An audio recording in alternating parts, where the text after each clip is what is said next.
Maayad haal daw. Ako si Mark Jason Albiso ni Paya. At ako naman po, si Mariam Vilaxi. At ako naman po, si Margie C. Bacon. Ako naman po, si Jerlina Panaongon. At ako naman po, si Cathy Baguio. At ako naman po, si Jenny Rose MP Thailand. Ngayon, aming ibabahagi sa inyo ang tribong Bukidnon!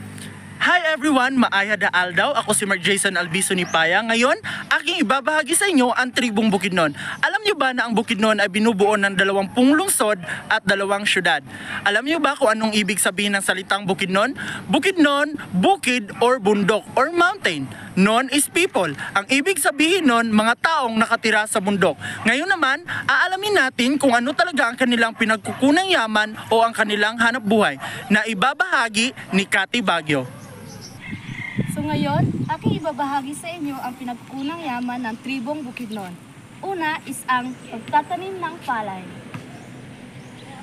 Hindi lang palay, meron ding tubo, mais, kamuting kahoy, at iba pa. Ngayon, ating alamin ang pinagkukunang pagkain ng tribong Bukidnon. Una is ang mais, palay, prutas, gulay, at iba pa.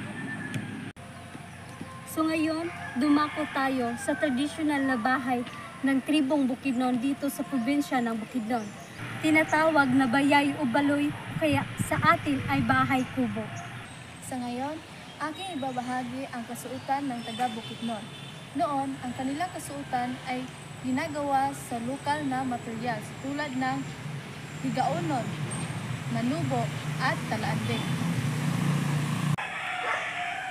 At ngayon po, ibabahagi ko po sa inyo ang tradisyon, kultura at paniniwala ng mga taga Bukidnon. Sila po ay may matatag na paniniwala sa animismo at politismo.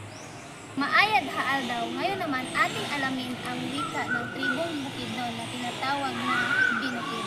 Magsimula tayo sa mga pagbati at papuri. Halimbawa, in English, welcome. In Binukid, maayad ha pag-umang. Beautiful day, maayad haal daw. Good morning, maayad ha masalem. Good noon, maayad ha maudto. Good afternoon, maayad ha mahapon. And good evening, maayad ha daliman. And thank you, salamat tungkay. Hi everyone! Sana meron kayong natutunan sa mahalagang impormasyon na aming ibinahagi sa inyo tungkol sa tribong Bukidnon. Salamat tungkay!